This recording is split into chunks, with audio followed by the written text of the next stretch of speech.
Welcome to the Fleet Success Show, a podcast dedicated to talking about the fundamentals, standards, and best practices that empower today's fleets to achieve fleet success. Let's get into the show. All right, well, welcome to the Fleet Success Show. My name is Josh Turley, and I'm going to be one of your hosts each week on the Fleet Success Show. With me in the room, I've got Jeff Jenkins and Steve Saltzgiver, along with our engineer, James Ricks. So real quick, just an introduction about who we are. I'm the CEO of RTA Fleet Management, been with the company over 16 years, but been in the fleet industry for quite a while, one of the NAFA chairs here in Arizona. And we're here today to talk about what it means to be successful. But before we get into that, just wanted to get some quick introductions about who, Jeff and Steve, a little bit about your background and what fleet success means to you guys. So, Jeff, tell us a little bit about yourself. Yeah, so Jeff Jenkins, I'm the Vice President of Sales and Marketing at RTA, and I've got a pretty extensive background actually in the trucking environment. So I was in trucking for 20 years, started just as a regular old dispatcher, working at night transportation, and was there for almost a decade where, I worked my way up from whether it was driver management to customer service to sales. I ran their largest terminal in California for several years. And then I've kind of gone around the country doing a bunch of different things. I worked at Schneider National. I worked at CRST Malone. I worked at a trucking company in Texas. Was the CEO there for almost 6 years. And also worked at a company in Illinois where I was chief operating officer of several companies that the gentleman that owned it had, Sharkey Transportation and its subsidiaries. So I'm going to be a little bit more experienced when you talk about trucking and, kind of about the fleets in that area. Not so much in some of the other industries, but I think that they can all be pretty applicable. And you've kind of run the gamut, for as far as trucking jobs go. In the operations, you've done it all. I've done everything. Yeah, when it came to operations and trucking, I've done everything. Being CEO for 6 years, obviously I oversaw every aspect of the company. But operations was my bread and butter, and it's what I know very well, and it's really what I excelled at. And a lot of it has to do with kind of that fast-paced environment that happens in trucking, that there was never a dull moment and things were always different. You always had different problems and whatnot to solve. So, yeah, I've done it all. All right. So, Steve, yeah, a little bit about you. Well, I'm kind of the veteran here. I've been in fleet management for over 40 years now. Actually started out when I was a teenager building trucks, and that just kind of propelled me forward. Then I became a mechanic and a diesel technician, and then got tired of working on the floor. So then what I ended up doing is going to school and getting my master's degree. But as I did that, I kind of worked up through the different levels. So I've been, on the floor mechanic, a supervisor, a manager, a director, group director, and then a vice president. As I've kind of gone up through the chain, I worked at two big fleets, state of Utah, state of Georgia, managed a city fleet, actually 3 city fleets. And then I worked at Coca-Cola and managed their North America fleet, which was U.S. and Canada. There we had, 50,000 assets, and then I moved from there and went to Republic Services, where we had 52,000 assets, vice president. So I've kind of gone. I think I've managed every kind of fleet there is, from school buses to transit to trucking. So I've got kind of the jack of all trades background. And in fact, one of the things that I guess I'm most memorable to me is when I was put into the Hall of Fame for government fleet, they coined me as the fixer of fleets and wrote an article about that. And I guess that's true because I stay somewhere 5 years. I know how long it takes to turn a fleet around now. So Yeah, you got it down to a science. Yeah, I got it to a science. So in the room, we've got a lot of trucking experience. We have, both government and corporate experience. We have a lot of, the software and seeing it from a vendor experience, right?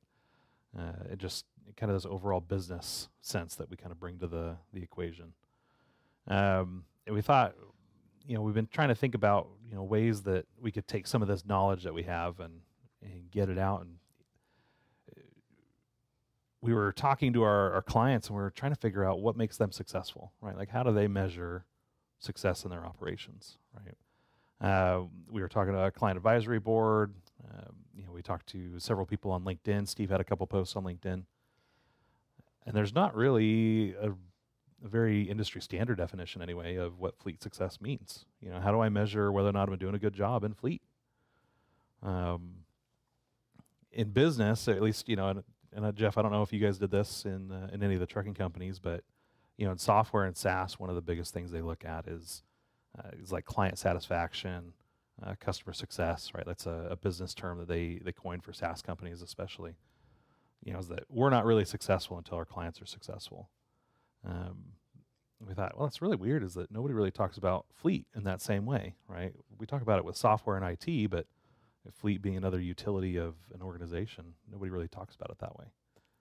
Yeah, so it's funny because the only measurement really you have on the customer side, right, is your customer service, basically your delivery and pickup numbers on the trucking, and that's how you would quantify how you do for really your customers, right? When you take that over and you move it to the fleet side and you talk about success specifically in the trucking industry when it comes to fleet, it's how are you minimizing your downtime, right? What are your overall costs, right? You've got two main things, and it's your time and then how much money are you spending to be successful. So, business in general, you're usually graded off of your profitability and how much money you're giving back to your shareholders, right? And it's different when you talk about SaaS or software on really what that measurement is. Obviously, we're all here to make money, right? I mean, that's what business is in general. But it's the purpose behind, what's driving you, right? And it's to help other people be successful, really, in this space. When I was at Coca-Cola, we had an NPS score, and same with Republic Services. So we actually did gauge our customer success, but that was more corporate-wide. It wasn't really fleet-wide. And as you said about LinkedIn, I actually did a couple of posts in a number of forums and basically got crickets. Everybody's going, saying, well, that's a really good question. Well, yeah, but give me an answer, and I think that's part of the issue and why we're doing this podcast is because nobody had an answer, and we're going to hopefully define that. Yeah.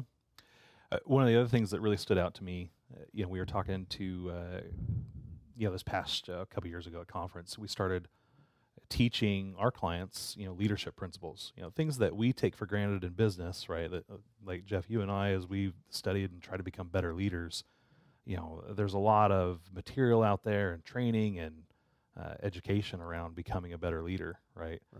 And growing ourselves.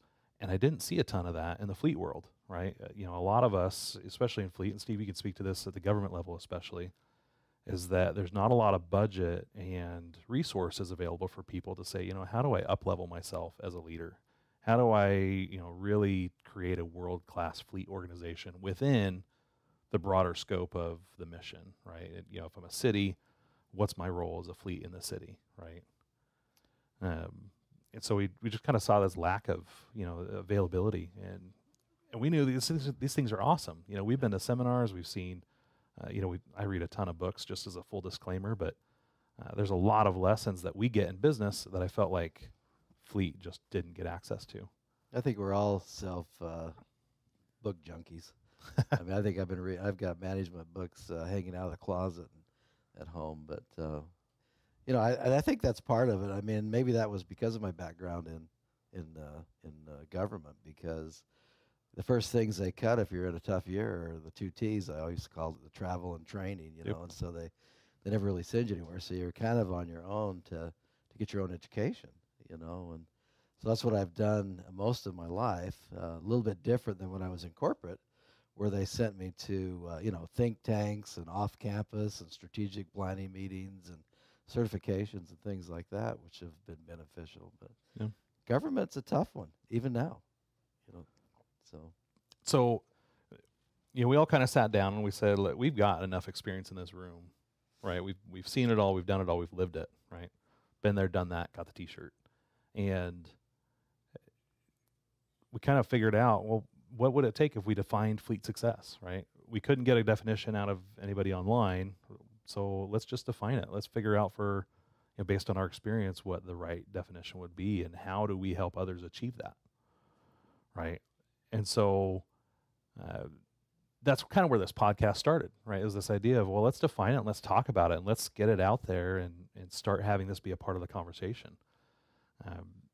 So with that, this week, we're going to introduce you guys to, what fleet success is, how we're going to define it, and then kind of walk through each of the components of fleet success, and kind of give an overview of the model that we've come up with. So without any further ado, fleet success for us is this is the definition that we're using, right? Is that we're achieving a balanced mastery of stakeholder satisfaction, intentional culture, resource efficiency, and risk management in your fleet operation, right? And it's those four things together that, when they're in balance and when we've really kind of mastered each of those four things, that's fleet success, right? It's achieving that balance mastery. So we're going to go through each of those four things. Again, those four things, we've got stakeholder satisfaction, intentional culture, resource efficiency, and risk management, and how those four blend together, what they mean, and kind of what they've meant to us, right, in our experience as fleet professionals. So let's start with the first one, stakeholder satisfaction, right? So as we kind of thought about, well, what is really the purpose of fleet? And Steve at Republic, right? Like, we wanted to make sure we had, there's garbage to go pick up, keep the streets clean, Yep. right? But we wanted to keep the company profitable. I mean, there's a lot of elements as to whether or not you're doing a good job as a fleet. We thought the first, though, had to be, it's your higher ups. It's the organization that you serve, right? And so stakeholder satisfaction, from our perspective, it's really about living up to the expectations of those who depend on the job you do, right? I actually think that's the one thing people can probably agree on if you're asking about fleet success. Is some of I think I got a total of 4 pieces of feedback when I was asking those questions. That's the first thing they said, except for they put it in the context of no customer complaints. Right. So that's kind of so more of the absence of negatives must be a positive, right? Yes, okay. Exactly. It's such a broad word to use when you say stakeholder, right? Because you look at everyone that has a stake when you have a fleet, and you've got a very large gamut of people involved in that, right? You've got your drivers, you've got your technicians, you've got your managers, you've got people that are on the road, right, that depend on you to be safety. You've obviously got the other employees that are at that organization. Really any living, breathing thing has a stake when it comes to that satisfaction, because if you're not safe, you're endangering those people around you. So we need to make sure we look at it as a holistic view when you talk about that satisfaction, and not just, hey, I have a specific personal stake in this organization, in this fleet, because it's a lot more encompassing than that. There's a broad community that you impact, right? I think that was one of the fun things as we were going through this. We even were identifying, like, hey, here's primary stakeholders, secondary stakeholders, and then what we would probably call like tertiary, right? They're often the peripheral of stakeholders. They're third or fourth down the line of getting impacted by decisions you make running your fleet, right? But I think about, like in a city fleet, I think about the police officers, I think about the fire department, I think about public works and parks and rec, right? It's, those departments, can they do their jobs, right? Do they have the equipment they need to do their jobs? Is it well kept, right? And then you think about if that fire truck doesn't roll or that police officer doesn't go out, then the public at large is in danger, right? Right. So it's a tremendous responsibility to keep those vehicles up and successful. Yeah. And keep them available. safe. And, yeah, exactly. We thought about that too, is, well, what happens if that driver, there's an unsafe vehicle and that driver gets in an accident? Now you have a police officer who doesn't get home to the family, right? And there's another stakeholder added to the mix, and keeping them satisfied, keeping them happy with the job you're doing is got to be paramount. So the next one we had was intentional culture, right? And intentional culture is really about, it's being purposeful. It's purposely deciding that type of environment that you want for your fleet, and then taking the ownership to shape that identity, right? It's all about being intentional and creating the the type of culture that you want in your fleet and not just letting it get created for you. We're talking about this last night, right, when we have these pillars and we're deciding what we want to use as definitions. And the great thing, listen, a lot of people aren't going to know Josh, but one of the great things about Josh is in his business and what he does, he's extremely intentional on his culture, right? It's not just something that you put on a whiteboard or on a poster and then it's there and you may accidentally hit one of those things, right? It's very, very purposefully done on the type of environment that you want to create and that you want to be a part of, right? Culture is a very general word, and every company out there, right, or organization has a different culture that they have, and they're all great too. Yeah, we've got great company. We've got a great company culture, right? But a lot of things that happen inside of a culture is accidental. It's not really living and thriving for that culture. It's like, hey, we've got these different standards we're going to go by, and we'll live this one, here and there, just depending on what it's going to be. But the word intentional is there because it's something that you're doing on purpose. It's not an accident. And we're really driving that, hey, to be successful when it comes to fleet, you have to intentionally mean to do something. You have to intentionally live your values in order to have that as one of your pillars. And a lot of people talk about it, but they don't really manifest or example it. And that's one of the problems that you have is I've worked for a lot of people that thought they had great cultures, but it didn't translate down to the rank and file. They'd say things like, enjoy your day off, and then 5 minutes later they're calling you for something, right? Yeah. Because they really didn't take that culture serious. And that gives mixed messages to all the workers. Wait a minute, I'm supposed to be, having a good time off, but now I'm working, right? So it really is something important. That every culture should be that way. Right. And for something that's so important too, I mean, we spend so much of our times working that it should be somewhere that we enjoy working, that we should attract the kind of people that enjoy working in that type of environment. Life's too short to waste it on something that's not intentional, right?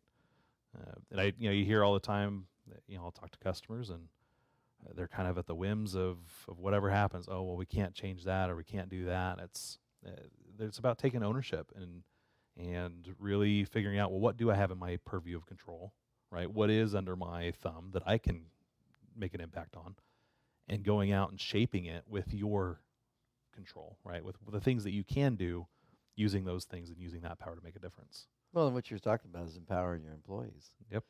I was just working on a project where a fleet gives each one of their employees up to $1,000 to solve any kind of customer issue. So they're basically telling them, yeah, we want that solved, and you have this latitude. That could be quite expensive if you have a lot of bad culture or bad customer service. Yeah. But they're allowing you to do that because they believe in it. I think Nordstrom had a lot of that same thing, right? Exactly. And so they empowered the employees. There was a story I heard the other day. The Nordstrom employee was asked, "Hey, do you guys have this thing?" And they're like, "Well, actually, we don't, but I do know where I can go get it." Left the store, went and bought it, brought it back, sold it to the customer for the exact amount that they bought it for. Nordstrom didn't make a cent on it, but they got a customer for life, right? And that's intentional. They do not do that by accident, right? That's an intentional piece of culture that they created to empower that employee. That employee felt safe to do that. I was sitting in a restaurant in Indianapolis at a fleet conference, and they knew I worked for Coca-Cola because that came up in the conversation.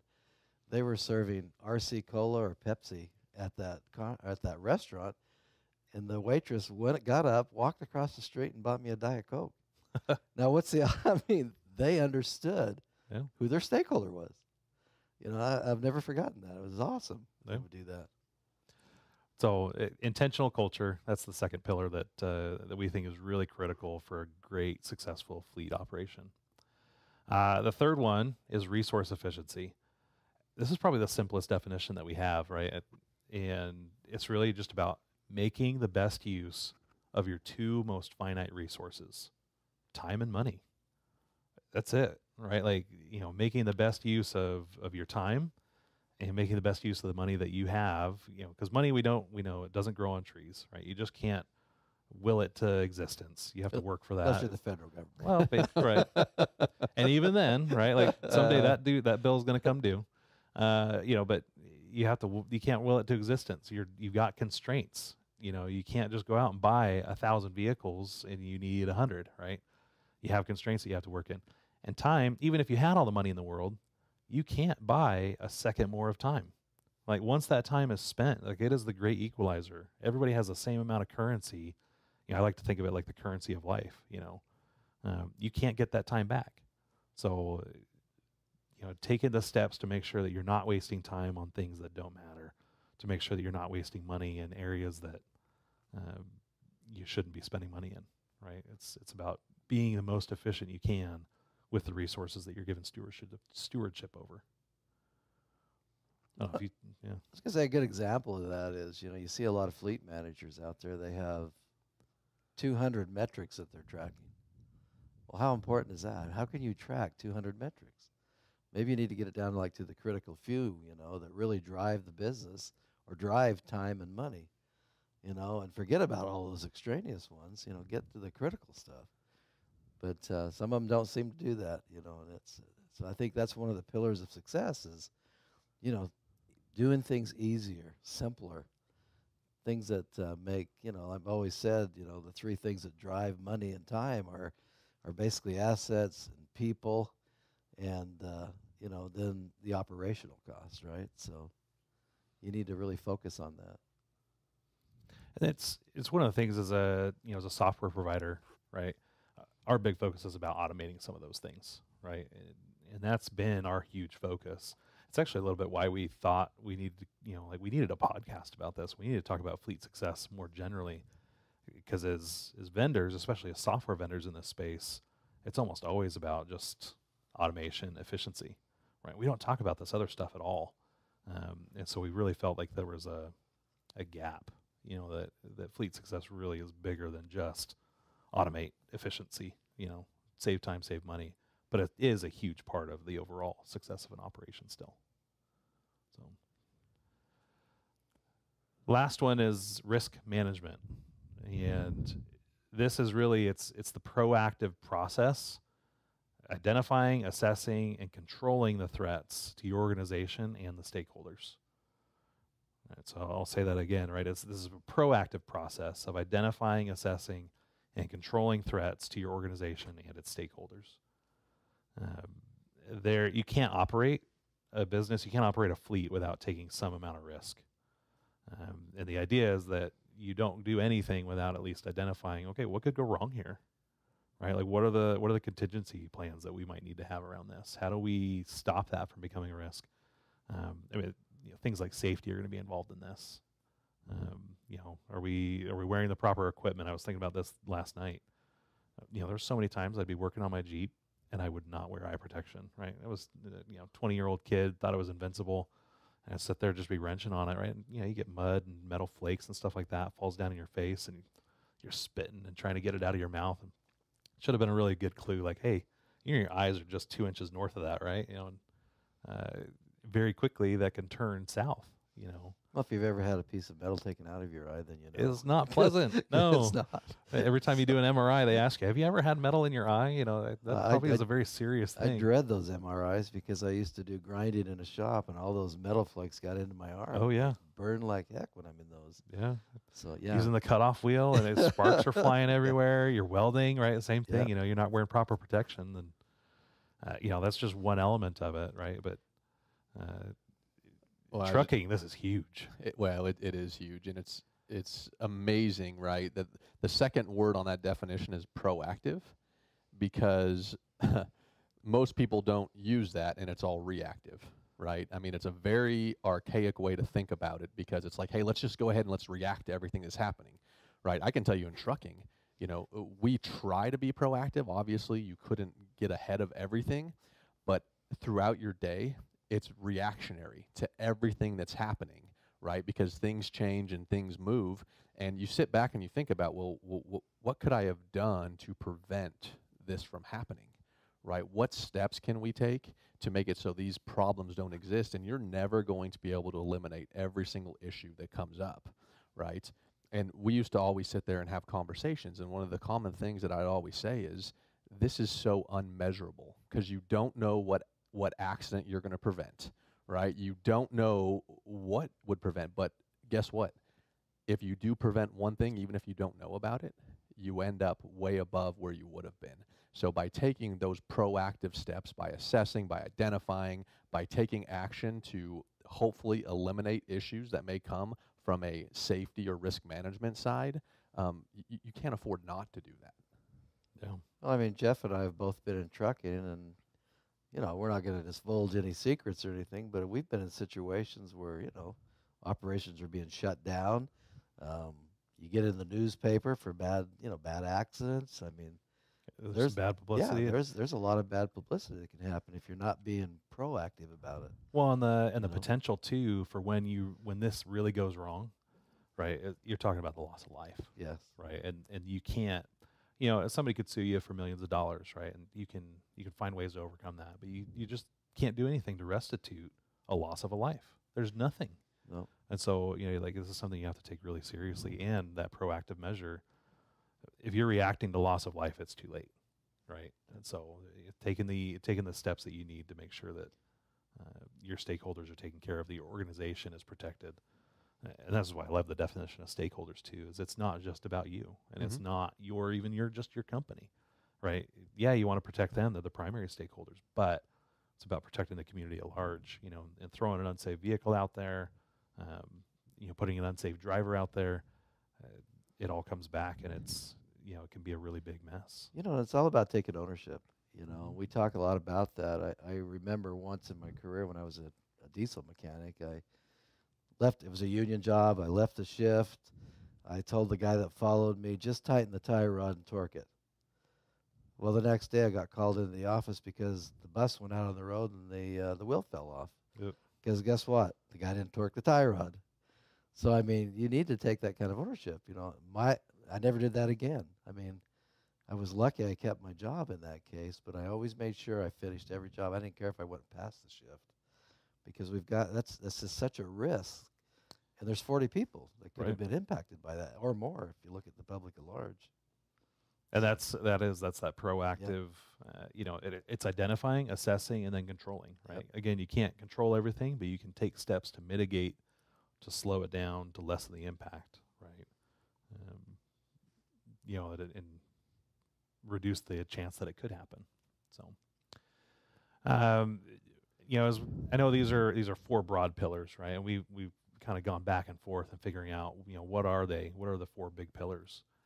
And each week we're going to kind of take these 4 pillars and we're going to talk about ways to use them, to implement them. Today was a good broad overview, and next week we'll be talking about specifically stakeholder satisfaction, ways you can measure it, ways you can improve it. But these are broad topics, right?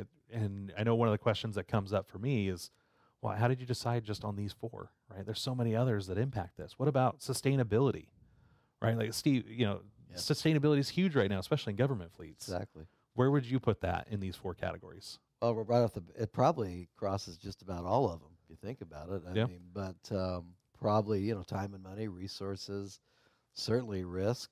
I mean, I've been in companies where we've had CNG tanks explode. Right. So, I mean, it covers the gamut of all that. So. Well, it does, and the sustainability, right? You look at all the companies that are going that direction. Like you've got in trucking, you got the Smart Way program, right? And a lot of people treat it as a badge of honor, but it's an intentional culture thing, right? You're intentionally planning on the sustainability piece, on what am I doing for the environment, what am I doing for the public at large. You have to be intentional on that. You can't accidentally decide to be sustainable. Right. Yeah, and you have to be a good citizen. Yeah, right. I mean, that's the point of all that, right? And that goes to stakeholder satisfaction, talking about the community at large. If your city wants to be seen, right, there's a public image that they want to have as being a green city, well, then you as a fleet probably need to get very invested in figuring out how to be a green fleet, because that matters to them. Even though it's going to, and this is where that balance, I think that's was such a critical word. But you can't go all green. You might have to figure out how to balance, because you don't have unlimited money, right? An unlimited budget just to electrify your entire fleet, put in the infrastructure. I mean, that's a huge cost. Sometimes the biggest thing you can do to reduce your carbon footprint is renew your fleet. Just as simple as that sometimes, right? That's it. But that idea of, you have to find out the blend. You have to find out what's important. What do you have the budget for? What can you do, right? And try to figure out where all four of these can intersect and overlap. But we kind of looked at all those, right? Like reliability, right? That's preventive maintenance. That's what types of vehicles are you buying? Procurement, replacement. That's going to touch resource. That's going to, resource efficiency. That's going to touch stakeholder satisfaction. How do we not talk about safety, electrification, right? I mean, these are some of the things that we really do feel like these topics, they're independent of each other, but the overlap, they just cover so many areas. And so putting it together in a digestible format like this, defining it finally for the industry, and being able to talk about it, this is a great honor. Like, this is a great privilege. I'm excited about the next, this show, really, right? Like, and going through the show and being able to talk about each of these things and talking to some of our fleet customers. We're not, we've got a lot of experience in this room.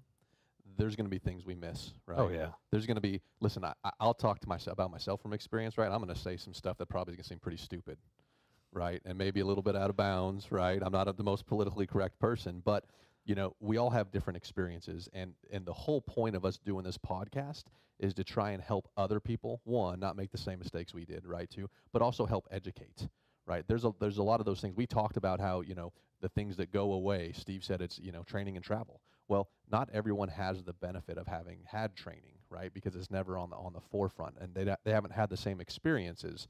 So we want to help other people, right, become more successful, and to have a much better, I guess, I don't know if I call it working environment, but a much better experience when it comes to fleet and being able to make those improvements.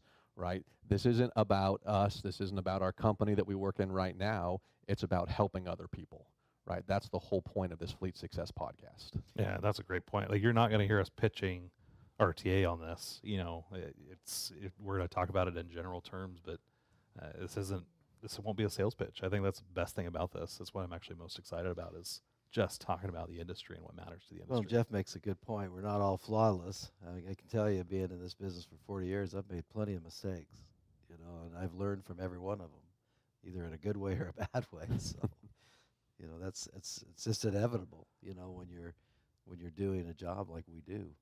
Well, Steve, you talk about too a lot, right, in some of the sessions that I've been at, that you've spoken at, is this brain drain that we're faced with in fleet right now, right? Is we have a lot of generation that's retiring, and there's not a huge line of talent coming back into the fleet market, and so we're having to tap outside resources that may have not grown up in fleet, and they've never experienced anything like this before. Yeah, a lot of the conditions, the environment have changed. When I grew up 40 years ago, got into this business, there was corner gas stations, or my father was working on his car in the driveway, or we just grew up in a more perfunctory kind of mode where we had hands-on. Now there's not a lot of that, unless you specifically go to a school to get that knowledge. Right. Now but then they're going to train you on how to be right. a great mechanic and technician. Yeah. Not necessarily how to be a great analyst and fleet manager. Well, but that is one thing that the new generation is bringing, is all the software and all the apps and everything like that's more hands-on and more analytical now. So they have the analytical, but they lack the perfunctory. So it's kind of an opposite. So the idea with this podcast then is to bridge the gap, right? Yes, Is to help the people on the one side who might be very tech savvy and might have been, like I was, exposed to a lot of these business best practices and business philosophies. And then on the other side is to help, we've got these technicians that are coming up that are being placed into leadership roles that they haven't ever received training on. Well, how do I manage and how do I lead a team of peers, right? And being able to help them on the other side of it, right? And how do I run my fleet like a business? So talking about the whole gamut and helping these people as they come up. And hopefully, for some of the old-time fleet managers as well, there'll be something that they can come away with and say, oh, that's a really good point. I'm going to do something like that in my fleet, and I'll tell you, just from sitting in the room with Jeff and Steve, there's plenty of experience for that to come out, right? And there's going to be a lot of those moments, and so I'm really excited about that. Well, I think we're pretty much wrapped up. Jeff, Steve, you guys have any final thoughts?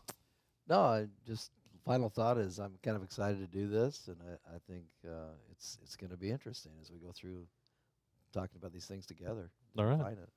Yeah, listen, and this is going to be a great education for all of us. I can think for myself as well, right? Just learning from Steve, learning from Josh, and being able to take some things away myself. It'll be beneficial, and I hope it's beneficial for everybody else. Agreed. So, last thoughts. Tell your friends, tell your coworkers, right? Let them know about this new podcast that's coming out, the Fleet Success Show. Tag us on social media at Fleet Success, and then go subscribe to it. Wherever you listen to podcasts, I'm a Spotify guy, but it's on Google Podcast, Apple iTunes. Shoot, there's a number of podcast generators and curators out there, but go find the Fleet Success Show wherever you listen to podcasts, and join us next week. We're going to talk about stakeholder satisfaction and what it means and how you use it. Thanks. Thanks for joining us on this episode of the Fleet Success Show. If you liked our show, we'd appreciate your 5-star review. Be sure to subscribe anywhere you listen to podcasts and come hang out with us anywhere on social media at Fleet Success. See you next time.